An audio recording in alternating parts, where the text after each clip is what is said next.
right, you guys. Let's get into first. There is a movement promoting our stories, and many of us grew up with a strong craving for images we can relate to. Production teams, writers, creative heads have come together to tell stories, and this podcast is their voice. The themes covered are very relevant to the Black community, and anyone concerned by the social and racial injustices that are in place to stifle this voice. The Pan-African voice is not easily heard, and here we talk about our movies, that film or doc which you heard about but didn't get to see. What was the story? Where can I watch it? It now has a voice. Tune in. We walk you through these stories and interview the filmmakers. Welcome. Karibu sana. Karibu sana. And starting right on the lens. Ready? And action.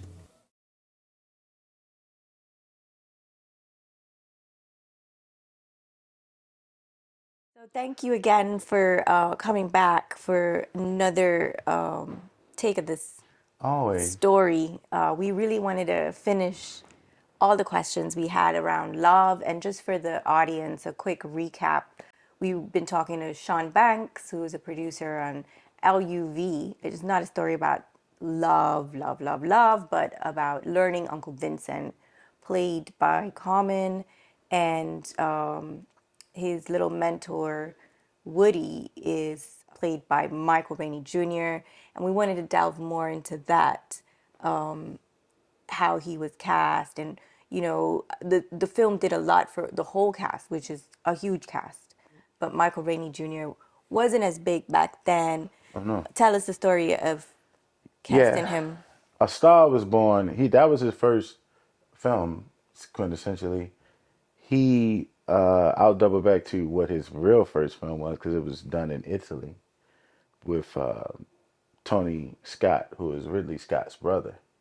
But it's more interesting if I reveal what that film was as I tell the story how we found Michael. So this film had Danny Glover. Charles Dutton was the first thespian serious actor that signed on, who's also from Baltimore.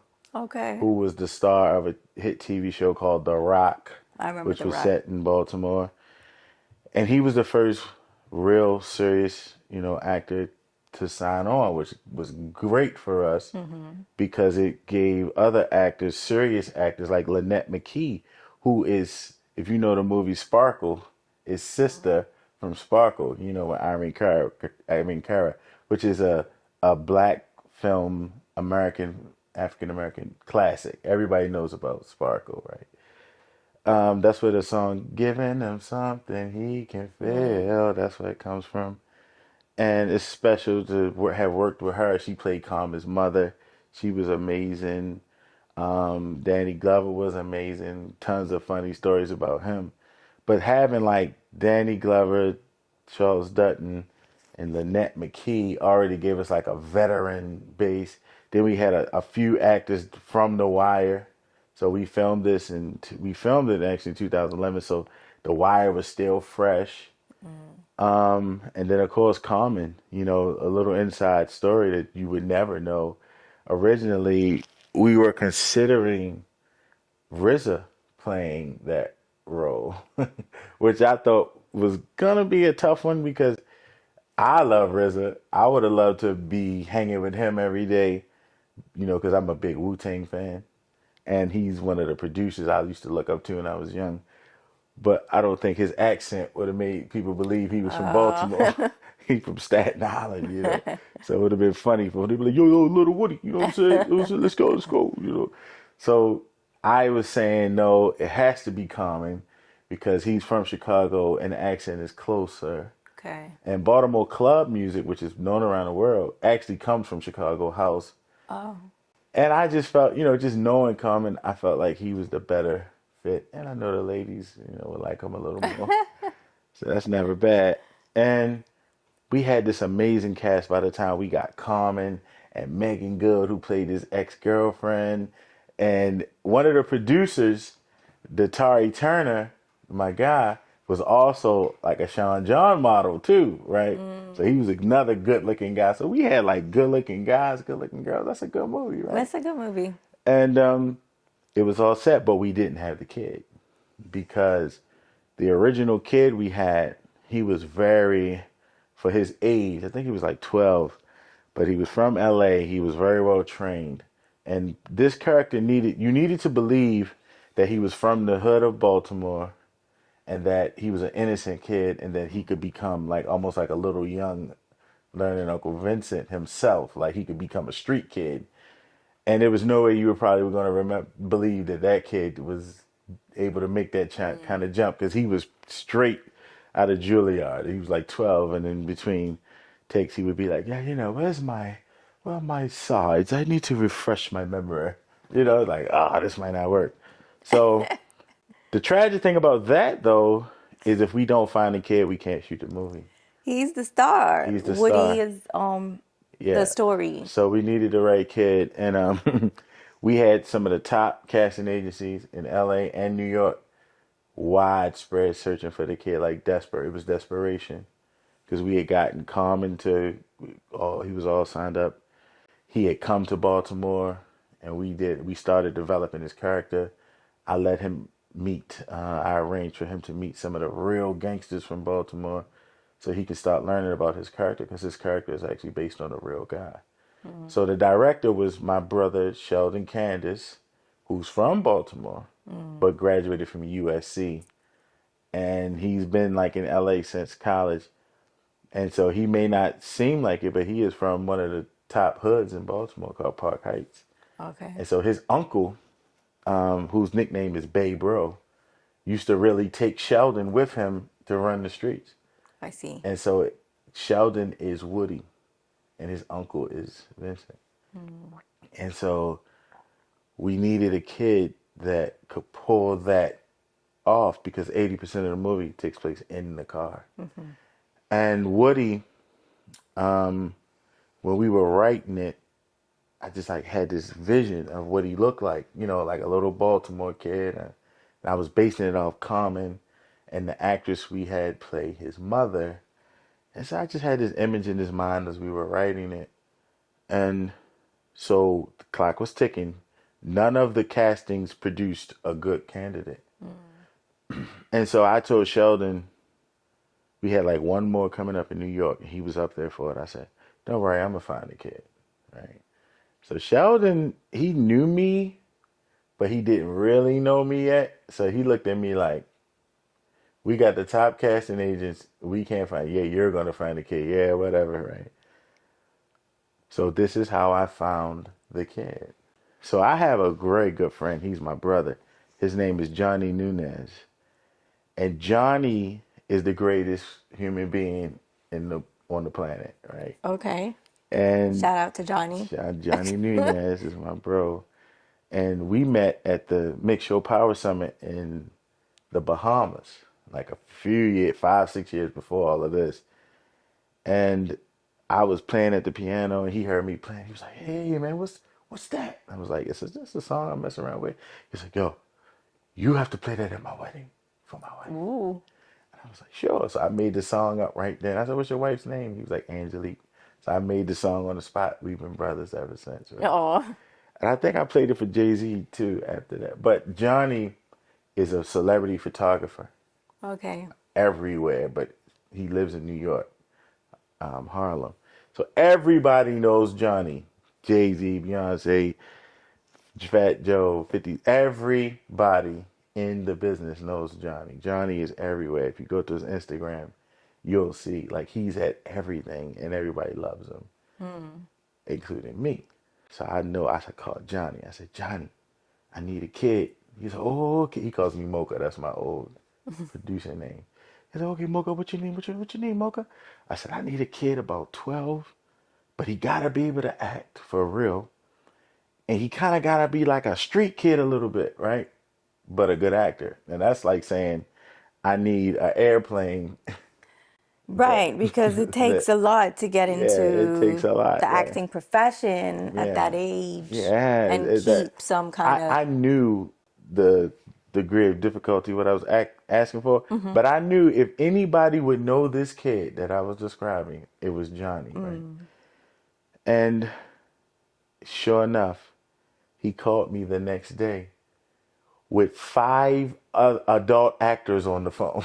He was like, hey, Mocha, these my friends, you know, you got the girl Cheryl, you got this guy Brian. He's like, you know, if you got some space, they could be in your film. Cause see, that's why everybody loves Johnny. Cause he's trying to get them in the movie too, right?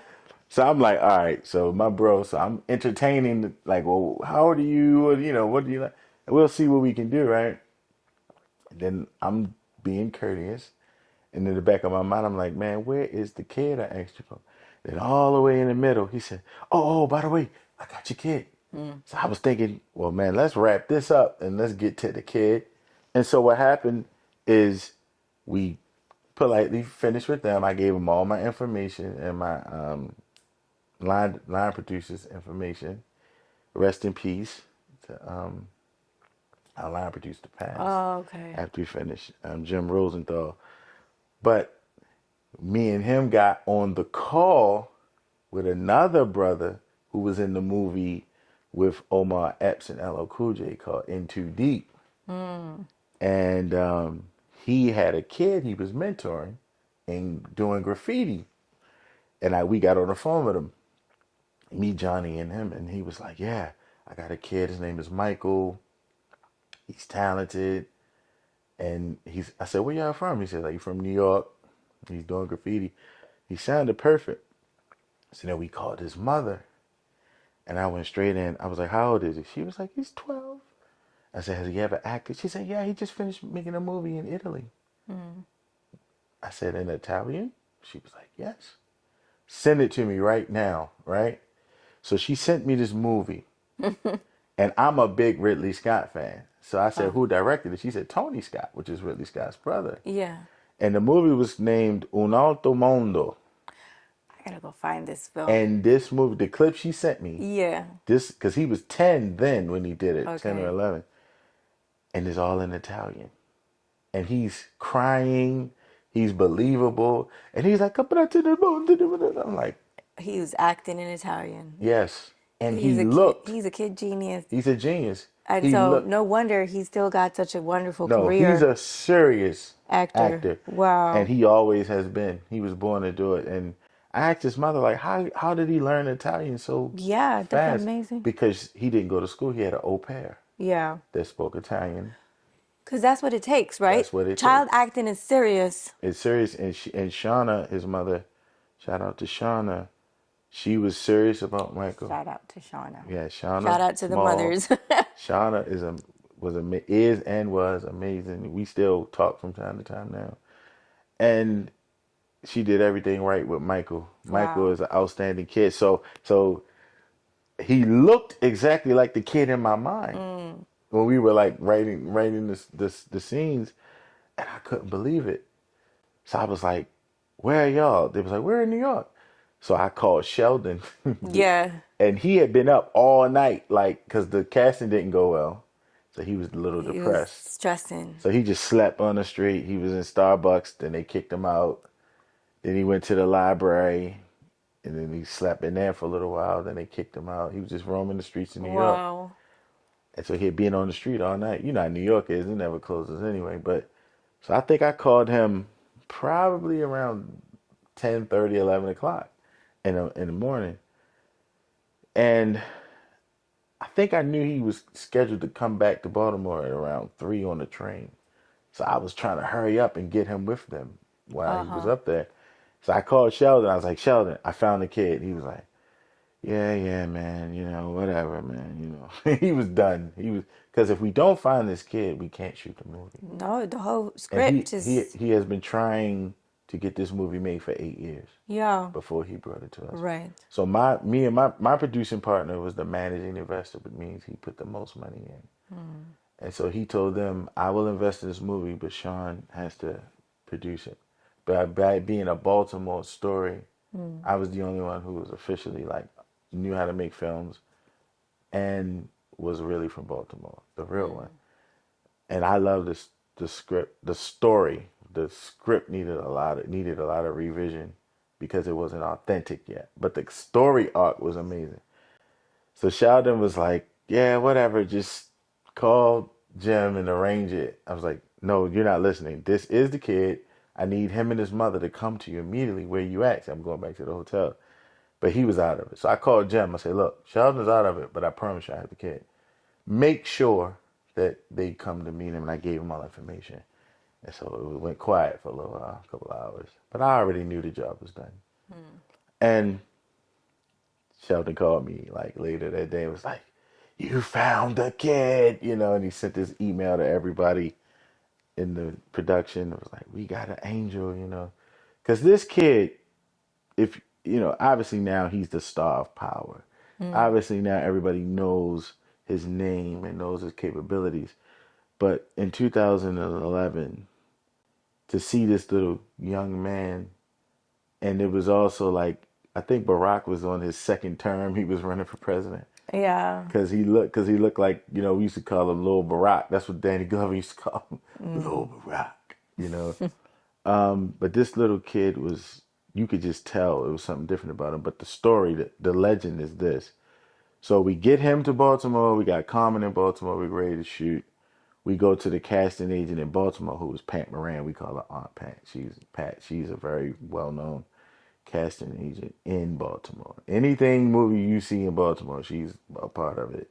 Okay. From Disney, something, The Wire, all of that's how I got in The Wire, through her. Okay. And we were doing rehearsing at her office, and this is the moment of truth. Is this going to work? You got Carmen and you got him, and they're going through the scenes, and it's working beautiful. I'm just looking, and I'm like, oh yeah, we got something. And the moment, so Sheldon is like, all right, do this one. Because this is the crying scene. You have to believe it for real. And it's the scene from the subway, I believe, right? So here's the moment we're going to find out, can this kid cry on tap? Because, you know, as an actor, that's important. So we did another scene, and we set him up because we did like a happy scene. Then we wanted to switch to that scene. And he said, oh, okay, give me a moment. And he just looked to the side for like 5-6 seconds. And he came back and said, I'm ready. And so common line is, I'm all you got. And he instantly started crying. I mean, real tears. It was full blown, the scene. Wow. And Pat Moran was like, in 29 years, I never seen it. I never seen this. Imitating kid her. is amazing, hon. And from there, everything was blessed. Trust me. Now, we had a tremendous amount of problems. All kind of things happened. But back to your point about the people on this cast, some other notables, because everybody who participated in this film career boosted and expanded after this film. And I'm very proud of that. So I was talking about Michael K. Williams, who was a big part of The Wire. He was Omar. But he always, Broadwalk Empire, like every movie I saw in him after The Wire, he was always playing like a junkie or like a bum or a thug. And we knew that he was more deep, he had more depth than that. So me and Sheldon had this conversation. So we decided that would be a good idea to make him the cop, right? He really plays it well. And I'm proud of that, because after we casted him as the police officer, he began to get roles outside of that. Because see, Mike has that's a real scar on his face. That is not a prosthetic. That is not makeup. And so after our movie, he began getting casted for more deeper roles, dramatic roles. And he was in some great projects like Lovecraft and all of this great stuff. And I'm proud of his last movie before he died. He was playing the detective. So we like saw that direct connection to that. Of course, we had Megan Good, like we brought up, but Danny Glover and Anwan Glover, who was also in The Wire, but he's from DC. Okay. He was my bro. We was able to put him in there. There's a name you might not know that well. His name is Sammy Rotibi. He played in Love. He played the drug dealer that Carmen battled with, he was like, we thought of it. The night me and Sheldon came up with these things, we laughed all night because we was like, he's a drug dealer, but he's a vegan. So it was like crazy. And He was like, "Ah, Vincent, Yeah. you look good. Yeah, you look good on the outside, but what about the inside?" He said, "Me, my shit floats." And so we had a lot of fun with that character because I'm not a vegan. I'm veganish, but at the time, Carmen was very much a vegan. So we were like, he's mixing this green juice, but he got to test the potency of the drug, so he put it in the green juice. So we had a lot of fun, like creating these weird characters. And Sammy went on to be in Superman, right? He had played the movie with Bruce Willis, The Tears of the Sun, where he had played the prince of the village. I don't know if I you saw that. haven't seen that. Oh, No. you got to see that. That's a great movie. Okay. Right? So we took a lot of pride in our choices of who we wanted to play what. There's a lot of like, yeah, it seemed really intentional the way it Yeah. was put together. And last episode you talked about like, how it kind of came about with Sheldon, with Sheldon like graduating from where he did and the team kind of being put together. Can you tell us the audience a little more about like, wait, first of all, you mentioned some challenges Yeah. as you did start filming. So yeah. And then if you tell us more about like how the funding got together, like talk about the budget a little. These are good points, especially for upcoming filmmakers. So Sheldon, who's from Baltimore, graduated from USC. His writing partner with Mr. Wilson, graduated from USC. Jason Berman, who was the executive producer, is from Baltimore and graduated from USC. And all of all of them were USC boys. Joel Newton, that's my bro, and these guys. The DP, Okay. yeah, who was really good. So they all USC boys. So, Yeah, some of the shots are really beautiful. So what they call the Harvard of film school, supposedly, Yeah. right? So, and I found out why they think that too, because I went out there with them later. It was like a workshop with Steven Spielberg and George Lucas. It was crazy. Wow. But just a bunch of great guys. We're all brothers to this day. But the as you can imagine, the struggles of raising capital for filmmakers is never dies, right? And this budget was only $1 million, and part of the reason we didn't win the big prize at Sundance, which is a story within itself, is because they thought our movie cost $10 million. And we were going up against Ava DuVernay's Middle of Nowhere, which starred Omari Hardwick coincidentally. And they gave the nod to, it was a neck and neck, They knew that this year that grand jury prize was going to go to a black director, because it was either going to be Sheldon or it was going to be her. Yeah.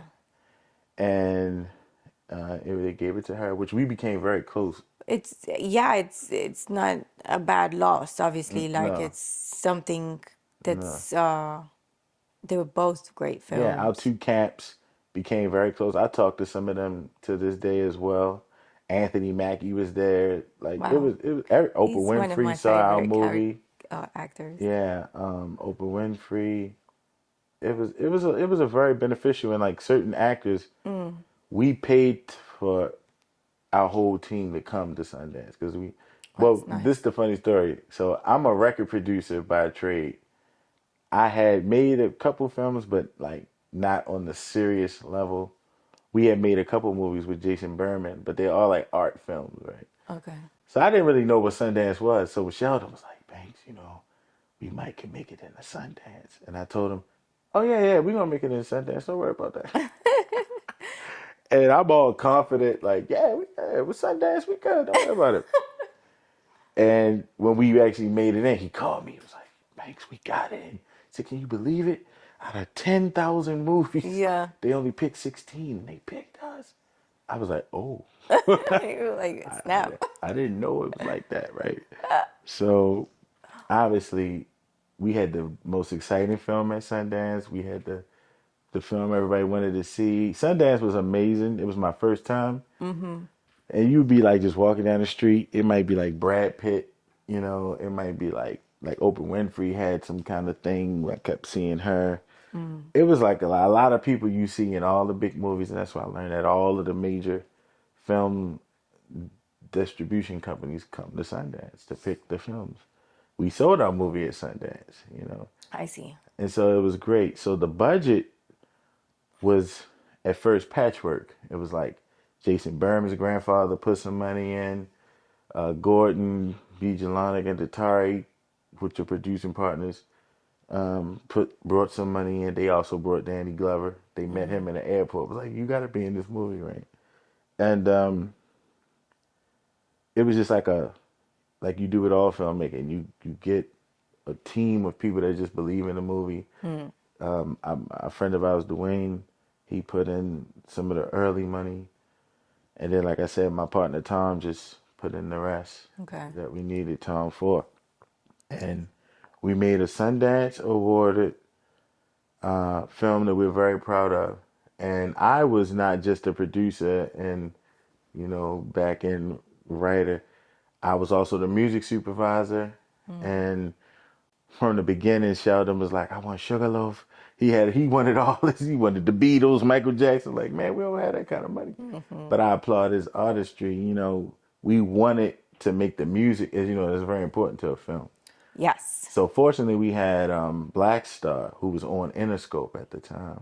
And Black Star was well known at the time in Baltimore. I worked with Black Star. We made songs like Rider Girl, and we had like, you know, Diplo, who you may not know, but he's big in the EDM world from Philly.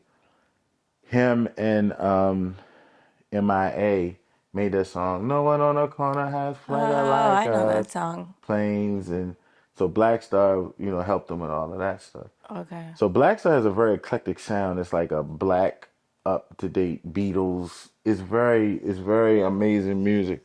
So he was on Interscope at the time, and I chose him to make all the original songs. Okay. So all the original music in the movie is Black Star. Wow. And it was just amazing. So that is amazing. Shout out to Black Star. Yeah, Black Star. That's my little bro. He's a genius.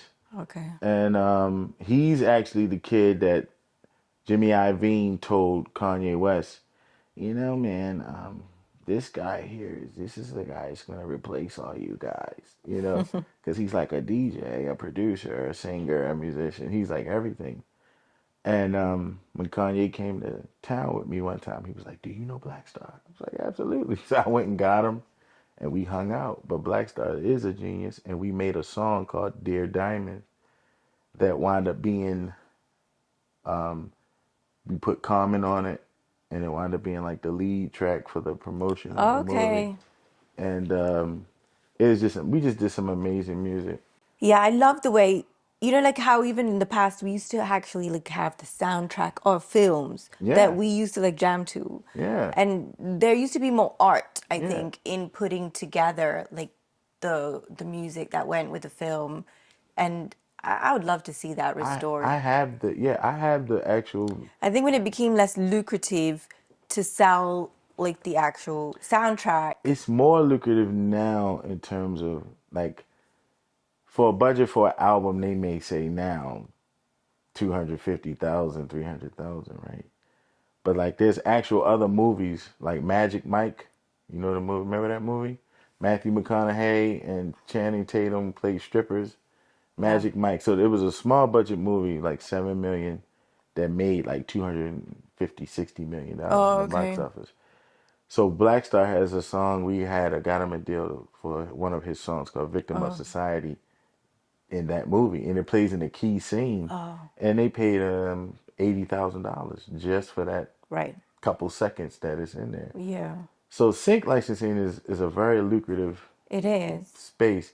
As a musician, you should look to do that. For sure. I mean, even like how Thames made it to the Oscars with Black Panther was significant because she's one of the few artists I totally admire her for it. Shout out to Thames for being one who actually authors her own songs. Exactly. And it's rare nowadays. That's the part. And I think it's coming back because I'm going to tell you why. So, like, you have so many platforms now, like Netflix, Hulu, all of these different. So more films are actually being made now than ever before, and they all need original music because there is no way you can afford to license all of this original music with these, micro budgets. Or It gets expensive. it adds up really It's easier quick. to like have an upcoming artist. Yeah, we were talking about that once, but that's I guess another conversation. I don't want to move too far away from love and the other questions we had around. Yeah, let's go back. But I just wanted to put a cap on it that even Black Star, because I tried to make Interscope release like a whole soundtrack. And I want to just bring one other person. His name is Nuno Malo. That's my brother. He from Portugal. Okay. And he directed the symphony for the score of Love, which a lot of people don't know was up for an award against James Bond's movie score. What? Yeah, that's what I'm trying to tell you. Like this little small movie kicked a lot of ass. No, this is not no small movie. And just again for the audience, where can they watch this movie? Like, I want to recap that. I know we touched on it last episode, but I was saying I ended up watching it like on some Samsung streaming. Yeah. So like now random, it's so crazy. Samsung has like a movie hub channel, but there's other channels you can find it on, right? Yeah, I usually send people to the YouTube one to rent. Okay. Because it's been on HBO, it's been on all of them. Netflix had it for a while. Shout out to Netflix. They gave us the first streaming deal, but BET bought it first. Gotcha. So in the business of it, for you want me to tell them the business of it, like how much we sold it for? Please. Okay, so we made it for $1 million. The tax credit gave us back like $277,000. So that's about say $700K. We made it for. We sold it to Indomina for 1.3, close to 1.4. So that almost doubled what it cost. So the investors were happy. Already, yeah. Then we sold the television rights to BET. I think it was 60 days or 90 or 60 days after the theater run for $500K, which brings the total up to like 1.8 million. And then we sold it in a package to Netflix that was like $1 million and something. So the movie just keeps making money. That's why you make art, make a good film, because it'll keep cycling and cycling and cycling. And so that's the business of it. And if you want to know, I know we covered this in the other one, but if you want to know, like, how do you get big name actors and you don't have a big budget, where you give them points on the back end, you make them part of the production. And so that's what we did, because we couldn't outright afford some of their upfront, fees. So Love did so much for Common. He had never been the lead male in a drama. He has a new show now, Silo, that's hot, and y'all should check that out. And me and Common have been brothers ever since. Me and Sheldon, like all of us are family, all of us, and everybody prospered, but none of us more than Michael Rainey Jr. So we're very proud of him. Yeah. So we love that story about Michael in New York, and I'm definitely going to check out his Italian film. Yeah, Un Altro Mondo. Which is just crazy. I He's so watched it. smart. Yeah, that's crazy. I don't That's know what they wild. were saying. I had to read it, Yeah, but that's just it's how to put together when it goes, how it can work when it goes right. Yeah, because there's so many things about making a movie, as you know, so much stuff is gonna go that wrong. can go wrong. And what's your advice again to some of the audience or the filmmakers that can, in those times, how do you pull things together? This was a question at Sundance. Oprah, I believe, was there when I don't know, maybe this wasn't the one, but part of Sundance experience is Q&A after the film. Yeah. That is great, right? But by our film being violent, it would always be one person like, why did you have to make another violent black film? It was always one person. And so like the third or fourth one, we were like ready for that. And basically the answer was, this is reality. It may not be your reality, but this is our reality. And we get to say how we want to portray it. And that's the power of it. And we have messaging all through it. So that was good. And then the very next person was like, the question was for me. She was like, so to make a film like this on a shoestring budget, like, how did you solve the problems? Right? Because we talked about some of the problems. The top of the process trailer, when you move from one location to the next, the route is supposed to be scouted. So in Baltimore, there's this train bridge, the trains run over. Because, Baltimore is one of the earliest train routes, Baltimore and B&O Railroad from Ohio to Baltimore. And it's steel. This bridge is steel, but a car can drive over it, under it, no problem. A tractor trailer, not so much.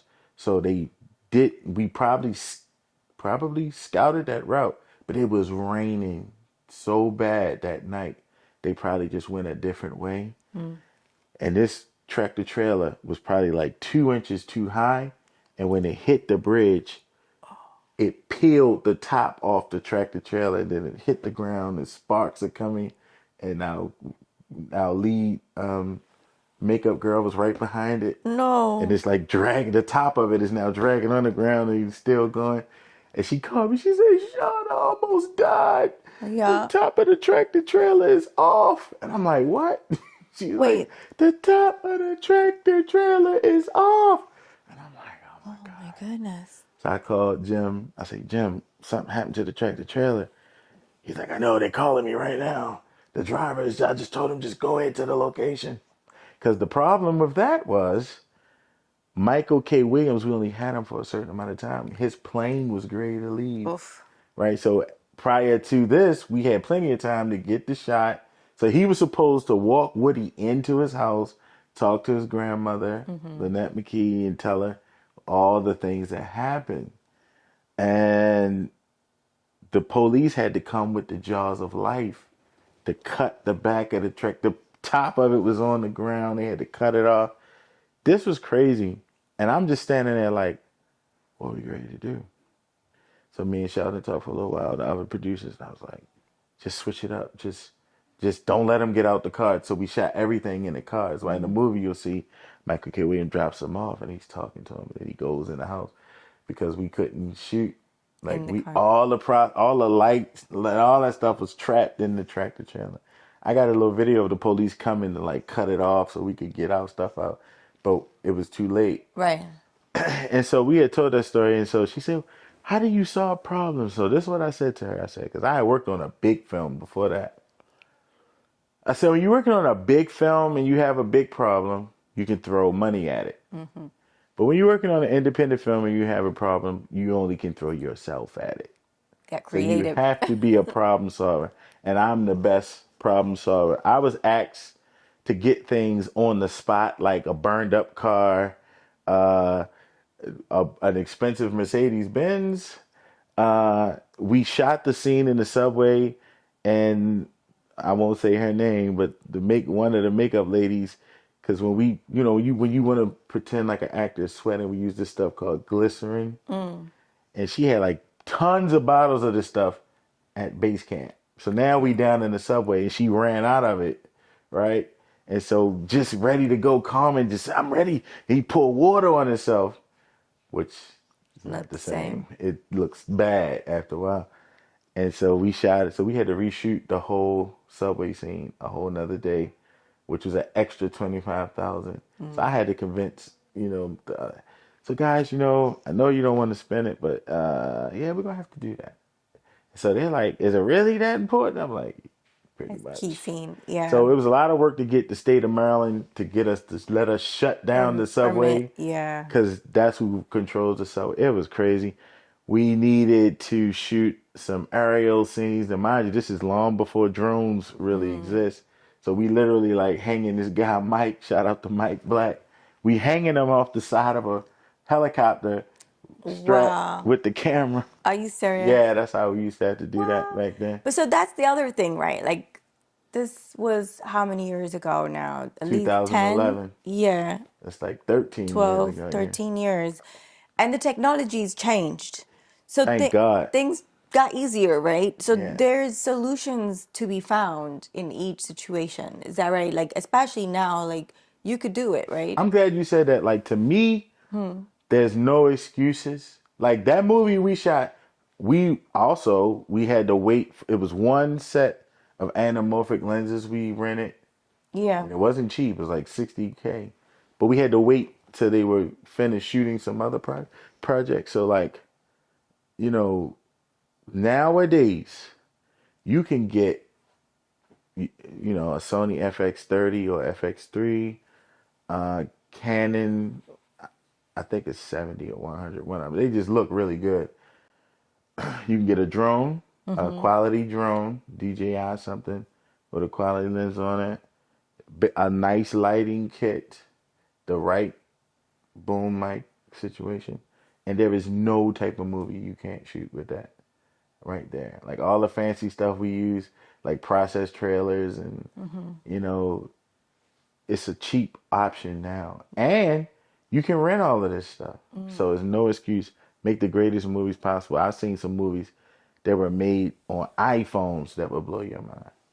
So things have become so much cheaper than it was then. More accessible. More accessible. Yeah, because like you said, you could just rent it for You the can day just rent now. it. Yeah, for not even a lot of money. Yeah, like before the renter was what was on the clock, right? All I the told time, you, we every rented, day. the lenses we rented was Yeah, $60K. right. So now you can, access is key. So that's a good message. Thank you. No, thank you. I think that's all the questions I had. I don't know if you wanted to share anything else. I think it's a great film. I'm so glad Learning Uncle Vincent came out.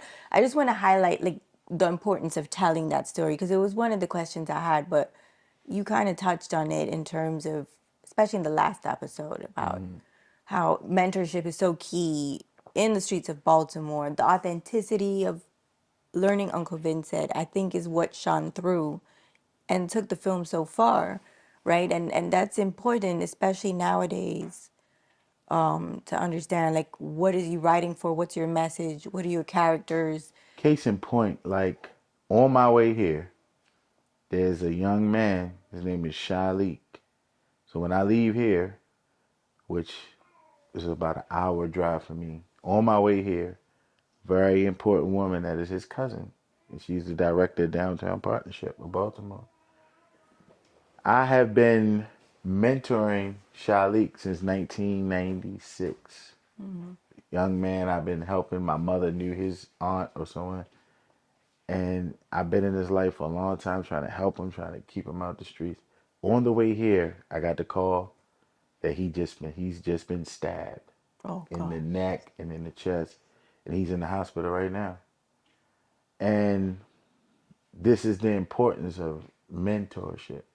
That some of these kids or young men or men, because now he's 40, but now he's fighting for his life. And I know that I can stand firm in knowing that all of the good things he's done so far, that this would have happened to him so much long ago or worse, because I believe he will survive.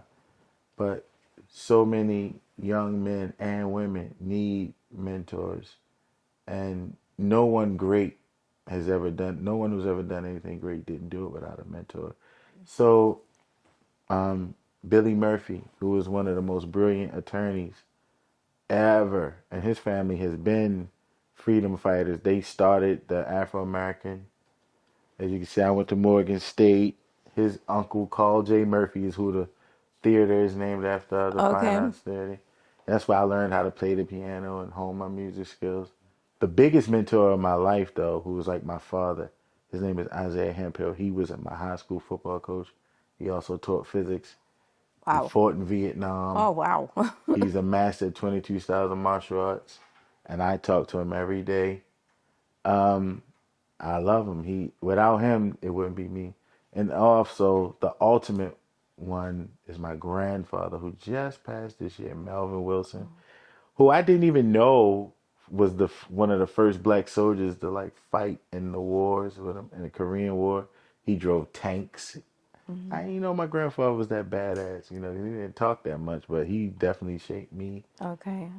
And I have some virtual mentors. Mentors can be virtual. You know, like the first black billionaire in America is from Baltimore. His name is Reginald F. Lewis. And he produced a deal with Beatrice Foods that made him the first black billionaire back in the 80s. And he's literally from my side of town. So when I was young and I learned that, I was like, oh yeah, I'm going to be a billionaire. You know what I mean? So I'm on my way. And Russell Simmons, you know, being young and hearing about, I'm about to date myself. Like I remember watching Crush Groove. You probably don't remember that movie. I don't remember Crush Groove. Robert probably remembers that movie. So Crush Groove is all about the story of Def Jam, you know. And we was so into LL Cool J when we was little. Me and my brother, we used to get Well, hats we all and just love be dancing with no LL. shirt on and singing "I'm Bad." So when Crush Groove came out, we just had to see it. And I was like, Blair Underwood played Russell Simmons. Oh. I was like, I'm gonna be Russell Simmons, and then I got to work with him. And it was just amazing, you know. And of course, in the music business, Kevin Liles put me in the game. Okay. So he's also the guy that signed Jay-Z and Irv Gotti and all these guys. So him and Leo did a lot in the music industry. And so I've had so many men and a couple of women that invested in my mind and my understanding of life. There's a film somebody mentioned when they watched the first part. Have you seen this new, it's like a very Christian film, The Forge? Mm-mm. Okay. Did you ever? Oh, okay. It's just basically, well, you should watch it. It's like, it's very Christian. It's, you know, Priscilla Shira, The Forge? Tony Evans, the Yeah, I'm other. going to watch it.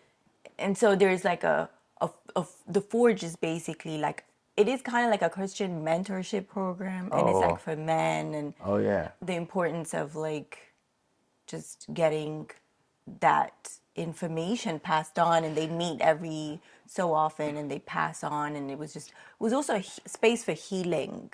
That's what fascinated me, because a lot of times, especially like with women or black women in the community, you see that sometimes that healing has to come within, from man to man, and it just has to happen outside of us, but it's just as important. Yeah, I wanted to make an album called The Healing for Our Women, because I don't think we've ever really like, I am a nerd, so I study things. I don't just look it up. Like I research things. So I knew a long time ago, thanks to my coach, Hemphill, that DNA has memory. Oh, Right? wow. So I learned this at 15, and I'm just turned 50. So I knew this at 15. And so like about 10 years ago, it was like so scientists came out and stated it, that your DNA has memory. So the first thing came to my mind was, so if your great great great great grandmother was a slave, there's probably some things going on inside yourself that you don't even understand, right? Mm-hmm. So me and one of the former mayors of Baltimore, we said, why isn't there a national day of healing, like a national day of therapy, especially for our people who have been through so much? Yeah. And I recently studied, why do they keep Africa poor? Oh, blow your mind. It's right on YouTube. And when I tell you these white guys broke this thing down to the most finite level, I was amazed at how they did the system. And then you come over here and you look at the systematic destruction of the family unit, which is the most powerful unit. And it's all to me that the women are not healed and the men are certainly not healed. And everybody's covering up pain. Yeah. And then there's things happening that you don't even understand, because you don't know what your father happened. You don't know what happened to your great great grandfather, but it's in your DNA. Mm-hmm. And so we are triggering each other and don't even know it. So we need to start making more films like that where we can get the tools to deal with it. And so glad to say I'm the director of programming for True Smith Youth Empowerment now, which Robert knows all about, because he came to the camp and we partnering, and you're going to help me. Tell it. This is a great opportunity actually to speak because it's directly linked to mentorship. It's And all you've created like a youth program yeah. in the summer, It's which all is year long, yeah. So we now have it's all year long. yeah. So Okay. it always yes. So we have a partnership. I would say first with the Security and Exchange Commission, but we also have a big partnership with Baltimore Rec and Parks, which have 51 locations. So I actually go into the rec center. I'm a product of the rec centers. I go in the rec centers and I teach kids how to work cameras and work lights and microphones. And we make little microfilms. We recreated scenes from Friday, Ice Cube's Friday. It's amazing. With one group of kids, we recreated the Soulja Boy video. Soulja Boy, tell them. I mean, it's and I'm That video saying is so when fun. I say I'm doing, I teach them and then they do all the work. Yeah. And I break it down just like a real film. I got producers, directors, I got wardrobe, I got actors, I got cameramen, and we have a low budget. So it's amazing. These kids blow your mind. And this program is robust. And recently we got fully funded.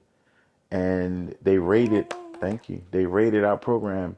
They rated it a 9.2. Wow. And the closest one was an 8.1. This is this is a family office. So it means everybody in the world try to get money from them. And they said, this is the #1 project, so we're going to roll with it. And it's all about the kids, and we believe in something called the whole child theory. So mentorship is the first thing, because you have to know how to live. And then we got financial literacy, we got health, nutrition, and sport, introduction to sports medicine. We have performing arts, we have fine arts, we have civic engagement, like knowing how politics works, and like what more you need to know, like how money works, how politics work, and how to express yourself. But we have many more. We have stream. We don't have a STEAM. We added the R because it's reading. So it's science, technology, reading. Okay. You know what I mean? And we had 3D printing and all of that, and autonomous vehicles and stuff like that with Miss Tracy, with the company named Atlas. So we also have partners like Microsoft and the Maryland Stadium Authority, who builds all the stadiums. So we're building physical centers with mixed-use development, so you can have apartments and townhouses and sports complexes and our theater and our sound stage and our music, all in one campus. And it's called Communiversity. Nice. So you gonna come and help me? Yes. Communiversity. Communiversity. I love it. Yeah. That's what it's about, right? Just even acknowledging that inheritance, whether it's pain or not, and processing it Yeah. in a space that's really caters to the whole Everybody. student. Yeah. The whole student, because, that's what the children are until they go out there. And we never stop being students. And it also is a way to connect the elders all the way down to the middle and to the kids. Yeah. So it's crazy. That's awesome. That's a good note to kind of wrap up on. Unless you want to sing me a song. I have been singing a lot lately. You might as well. They might as well know I can sing. Nobody knows I can sing. So what am I going to sing, Robert? Oh, I know what I'm going to sing. We was just talking about Donald Lawrence. I've been humming this song for a couple months. You know who Donald Lawrence is? So Robert was just reminding us about this event he was at. Where is that thing at? It's here. The event. So this is from 2006. And it was a Radio 1 event, that gala that Robert was at. We should say who Robert is, shit. Because we keep mentioning him. You want to join? So Robert is my great friend forever, and your husband and your baby daddy, got that beautiful kid you got that I love so much. And he is a world-class PR, or I guess you don't do PR no more, do you? Oh, he still does PR. And my personal favorite photographer. But yeah, back then, in his PR days, he was at a Radio 1 event, and they had Blessings by T.D. Jakes. The host was J. Anthony Brown and Ananda Lewis. I knew her. I used to love her. They had Russ Parr, Dick Gregory was there, Natalie Cole sung Inseparable. Sean Combs, no, watch yourself now. Sean Combs and he won in the music industry award. Jermaine Dupri was there with Janet Jackson, Kiki Shepard, Kirk Franklin, and Yolanda Adams were there. Russell Simmons. You had Susan Taylor, Aretha Franklin was there. Wow. Kathy Hughes, of course, who owned Radio 1 was there. But Beyonce did the show, and the benediction was Bishop Noel Jones. This event was crazy, right? Yeah. And it's 2006, so everybody was in their prime. Yeah. But in closing, Donald Lawrence has this song called Don't Forget to Remember. And I'm going to say it to everybody that when you hear the words, it's self-explanatory. And it says, don't forget to remember where all your blessings come from. Don't forget to give honor where honor is due. Get a little money, get up on your feet. Why do we change?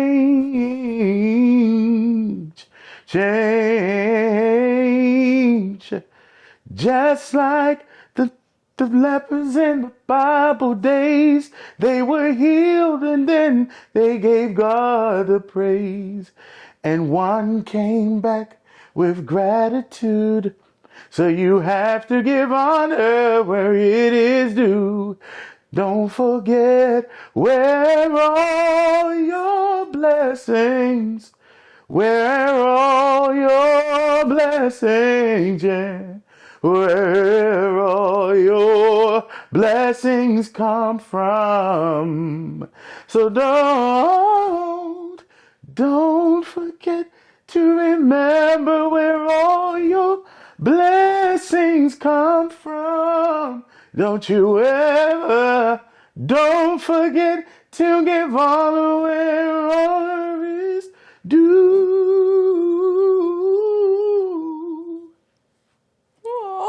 Oh. Yeah, don't forget. Wow. Yeah. Yeah. So I'm going to be singing more. Good.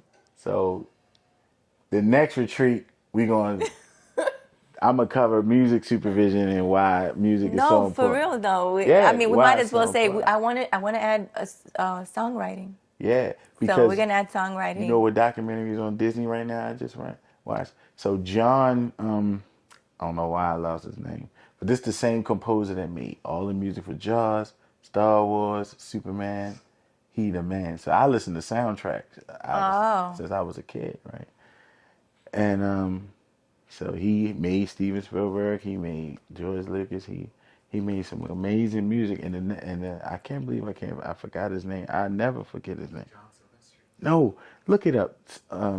John. I can't believe I don't. It's not Silvestri. I don't know him. So I study film composers. Composition. So right now, my favorite is Hans Zimmer, but there's this guy named Ennio Morricone. Sounds Italian. Yeah, I'm pretty sure. But he did like some amazing films. So like The Untouchables. Oh. Remember that? John Williams. I don't know how I forget that. Yeah, Star Wars, Superman, all of that. Like John Williams did everything. So I want to keep the tradition of that. Scores are very important. Okay. So Ennio Morricone did all of the famous like westerns with like, Good, the Bad. So like Ugly. music supervisor is something you want to keep. I'm always going to be the music supervisor. You want to keep doing, okay. Yeah, because the original music and the score, people don't know. People can watch bad visuals, like the film can be grainy, but the brain cannot listen to terrible audio. It's harder, yeah. So the music tells you the emotions to feel. So like imagine Jaws without the dun, yeah. dun, dun. So he talked about how he created that because the shark didn't work. Like a lot of people don't know. If you ever pay attention, there's so many scenes where you don't see the shark. Yeah. You just know somebody about to get ate. Through the sound. So the music did that. Sound does a lot for like thrilling, thrillers, for all of them. Like all of them. Even in the movie Platoon, Even Because in comedy, like yeah, you gotta have everything, nothing stimulates the mind. more. It's our first You hear before you see. sense. So, So so the audio and the audio literally, visual literally, that's why it comes first. It's the exactly. audio visual. So literally, like nothing activates your mind, every sector of your brain, other than music. It's the only thing in the universe that does that. It activates every sector of your brain. So yeah, we're gonna have a music division. Gonna put that together. So watch the space. All that to say, thank you. Thank you for tuning in. Thank you for coming by. And we have so much more producing to do. Absolutely. So I'm a big supporter and fan of what you are doing. Likewise. So it's going Thanks down. for covering L.U.V. L.U.V is great. Go see that. You need that in your life.